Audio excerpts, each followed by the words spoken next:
Салам достор, мен Асылбек Мыңжылкы. Бүгін біздің долбоор байланыш деп аталат. Қол жаулар болсын. Мен таныштырып коеюн жигиттер. Достор, біздің оң жағыбызда Азирет Осмонов аттуу жигит, мыкты пранкер, жана сол жагыбызда Канат Шабданбек уулу. Шабданбек. Шабданбеков. Паспорт уулу да. Андай Шабданбеков деп айтышат. Если сага кандай удобный? Уулу. Ошондой айтыр. Уулу. Жакшы маселени чечип алдык, эми кийинкилерге өтө берсек. Чоң маселе чечилди. Эми азыр мындай, сиздер бир тапшырма бересиздер бири-бириңиздерге. Ошол тапшырма менен биз өзүбүздүн долбоорду алдыга карай Улантып кетебиз. Улайбыз. Сиз тапшырманы бериңиз. Канат мырзага, азыр болсо Канат сен тамадага чаласың. Эми тамада сен көбүнчө тамадага байланыштуу го. Сен чөйрөң, досторуң тамадагы тааныштарың көп дегенде өзүң тамада болуп жүрөсүң. Ошого байланыштуу кылып сен Алымбек байке чалып, анан тапшырма мындай. Эркек менен ооба, Алымбек Адылбеков. Сен мындай дешиң керек, короче. Эркек менен эркек үйлөнүп атат десек, анда бизге туура эмес болуп калат да, ишенбей калышы мүмкүн. Ошон үчүн сен мындай кыласың. Бир 60 жаштагы ата менен 50 жаштагы апа үйлөнүп атат, той берип үйлөнүп атат дейсиң. Той закрытый өтө жагында. Той закрытый өтүш керек. Ал жака бүт депутаттар келет дейсиң. Хорошо деп кот анда. Жок, ошонун алда дейм. Бир нерсе болуп Эркек эле нормальный го. Эркек менен эркек дей берели, Эркек ишенеби? Бирок эме деш керек да, бизде Бишкекте андайга уруксат бербей атат. Закрытый өткөрөбүз десең. Казакстанда өткөрөлүп, э? Давай ошондой кылып көрөлү анда. Ал жигит алматылык өзү деп койсоң, эми эркеги алматылык деп койсоң. Бизден кызын биз жактан алып кетип атат деп койсоң. Кет, калган өзүң улантып кет. Алло. Бул Алымбекпи? Ассаламу алейкум. Алымбек өткөндө падишахта биздин бир классташ баланын тоюна алып бардым эле. Анан номериңди алып калып, аны ошо сага чалып аткам. Анан баягы классташ баладар чыкканда бир урматтуу мекендештер деп сүйлөп атпады бир дос бала кайра. Урматтуу мекендештер деп сүйлөп атпады кайра бир дос балачы.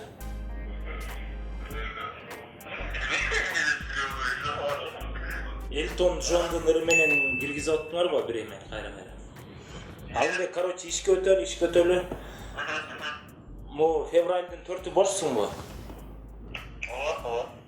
Бизде той Кордойдо болгон да, Алматыда. Анан ставкаң канча болот? Мен Алтынбек. Если эметсең бүгүн жолугуп бронировать этип задатак берип коеюн, сен алып барганың жаккан мага. Ооба, ошол тойдо болгонбуз конокто.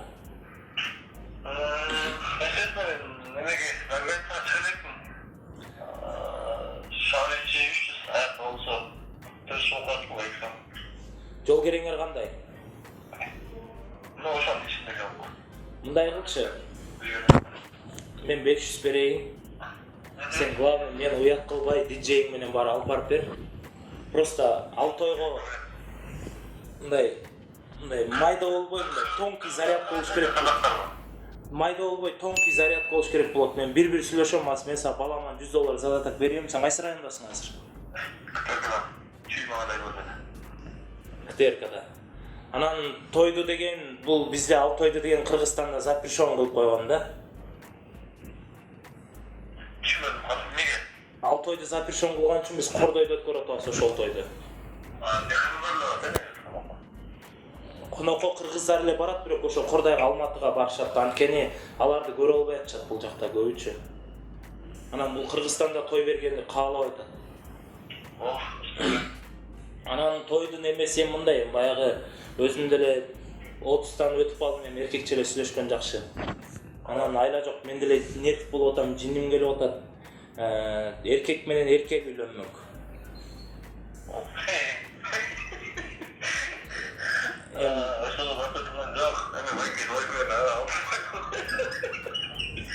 Жок, эми тойдо ырасалар болбосун албетте, бирок мен деле күлкүм келип атат. Кырсалар болбосун. Анан мындай болуп атат Алымбек. Sen meni жоқ. Бұл күлкілүү нерсе. Жоқ, бұл күлкілүү нерсе. Баланын аты Азик, бір баланын аты Мин. Баланын аты Азик менен Миндин той болуп атат да. Ооба. Өкөтөң эле кыргызча, чоң аталар француз код атам да мен. Анан калам акчаңды берели, мындай өздөрү дагы Азиктин курсагы чыгып кеткен обтяжка кийинип жүрөт да, опасын көрүп каласың ошо, нито карай берет кечке. А берки миң бар ал, арматура жүтө болгондой. Мен Алтынбек, ишенбесең видео звонок менен чалайын, Миң менен Азик жанында турат. Эме, байке жанына барбайбы да? Башка эле. Жо, сага тиишпейт алар. Да, алар деген кызганат. Главное, тост $1000 берейинчи, Алымбек. Жок, байке, $1000 барбайбы. Неге барбайсың?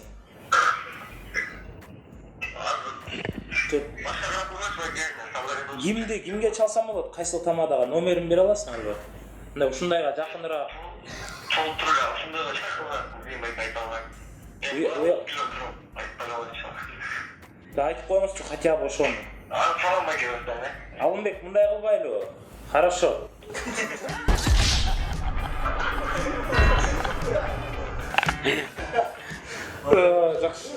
Жакшы. Болду. Негизи ушундай көп сүйлөшөдүк ушундайлар менен. Темаңар жакын экен да, көбүрөөк тема билет экенсиң. Менин тою да? Мендей.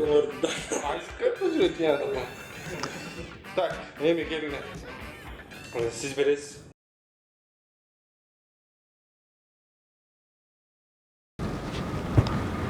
Салам алейкум.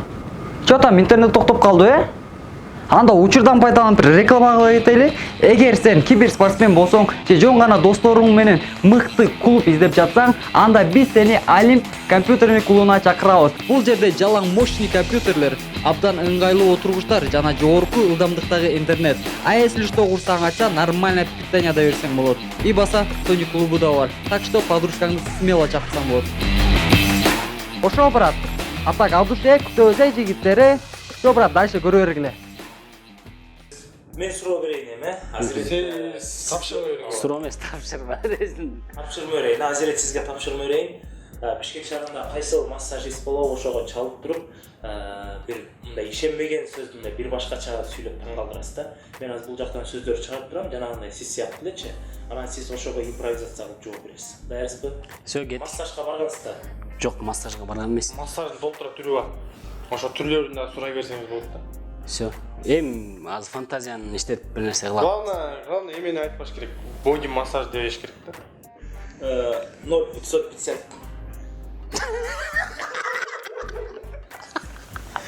Ну, 500. Туура жазып атам. Ой, ошо жакшы билбейт эле бул. Сен азыркы барышыңа караганда. Алло, здравствуйте. Алло, саламатсыздарбы? Саламатчик. Массаж жасайсыздар сиздер, Ой, ошо биз массаж керек болуп атканда бизгечи. Сиздерде кандай түрлөрү бар? Бизде 20дан ашыкча түр бар. 20дан ашыкча? Мага 19-чун айтып коесузбу? 19-чу? Ну, эми...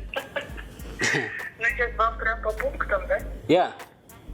Вам прям по пунктам рассказать, какие виды вообще. Ошолорду айтып койсоңуз. Мен просто неме кылыш керек болот, могу колтугума без чыгып алыптыр да. Ошо безди кетириш керек болот. Эмне кылам десем, массажистке бар деди да, враччы. А бирок ал менин желкеме неме укол сайды. Анан колтукту эмне кылып кетирсем болот безди десем, массажистке барышым керек деп анан ушул номерлерди сунуштаганда анан сизге чалып көрүп атам. Сиздин атыңыз ким? Назик. Меники Азик. Азирет. Адлет. Очень приятно. Очень приятно. Сейчас Назик. как красиво. Назик. Очень приятно, дейм. Взаимно. Взаимно очень. И анан мен өзүм жалгыз эле эмесмин да, еще клиенттер бар да, мен досумдун досторум менен барам да. Хорошо. Сколько вас? Биз төртөөбүз болуп калабыз. Четверо. Хорошо, саат канчаларга? Силердин адрес кайсы жакта? Силерде жанагы жесткий массаж, анан жесткий балдар үчүн неме бар да мындай, жесткий ракчы мындай. Күчтүү да? Күчтүү кыздар, күчтүү колдору барбы деген. Анан ошо колум көтөрүлбөй атат деп коюңуз, колтукка бес чыгып алып, жакында атам үйлөнмөк, анан ошонун тоюна бир жакшылап неме кылып, массаж кылдырып алып, жакшы айыгып барыш керек болот негизи. Хорошо, биздин массажисткаларыбыз с медицинским образованием, так что можете приходить. Кетип калышы мүмкүн, Ооба, мы посмотрим, проконсультируем. Кечегинде Назик докторго барсам, асфальтка көп бас деди да, ысык жана бутуңан ысык өтүп, анан ошондо колтугуң бези кетип калышы мүмкүн деди. А бирок массажга да бар деп айтты. Анан ошого мен баягы көлдүкүнөн көңүл калды да. Немеге массажга бара бергенденчи, и докторго бара бергенден. Ну вот приходите, можем консультацию проведет медицинским образованием. Что да, как может. Силер кимде лечебный болот да, мындай дарылуу жакшы, эффект жакшы эле болобу? Негизи кандай май колдоносуңар? Вы бизди кайсы жерден көрдүңөр рекламабызды?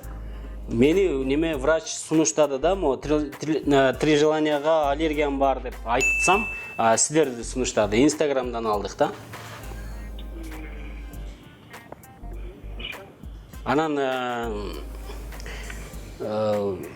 кандай болуп калат силердики услуга, канча сом болуп калат, ошого ылайыктап мен да неме кылайын? Лечебный массаж 1400 дөн. 1400дөн. Анан ал жакта жөн эле мындай тырмап бере албайт да, туурабы?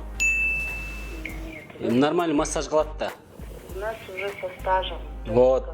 Иштеген массажисткалар, медицинским образованием. Вот именно, ошон үчүн силерге байланышып атам, эмне жеке? Что, где, да, как. Силер өзүңөр эле жасайсыңарбы ошондо? Нет, я администратор. Сиз администратор, значит силер эле өзүңөр эле жасайт турбайсыңар анда.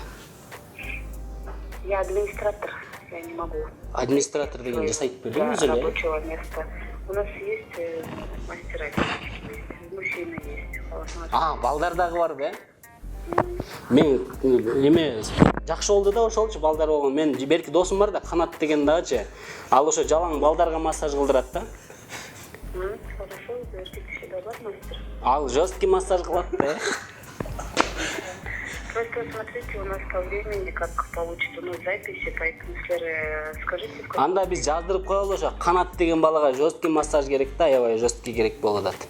Хорошо, саат канчага жазайын? 3кө жазып койсоңор болобу? Немеден кийин тиги банядан чыккандан кийин түнкү саатчы. Түнкү 3-тө. Түнкү 3-тө биз не работаем, до 10 работаем. Ошондойбу, Силер депиляция кылбайсыңар, Байке, нет, вы, наверное, прикалываетесь, да? У нас... Не. Каякта прикол, мен өзүм колтугум ооруп араң жүрөм бул жакта. Ночи, в 3 часа ночи мы никого не записываем. Другие тогда массажные эмелерге чалып көрүлөр. Рахмат, анда бата берип коюн, анда сизге келиңиз. Алло.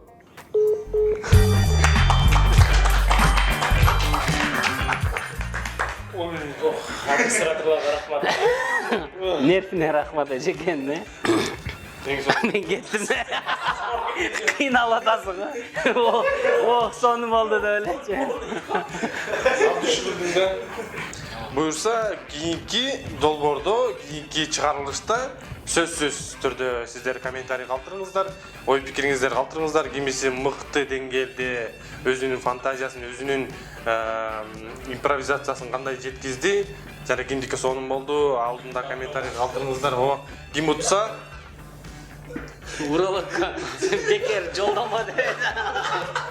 Все, достор, көрүшкөнгө чейин жакшы калгыла, ой пикир калтыргыла, комментарий жазгыла, бизге катталгыла, биз менен бирге болгула.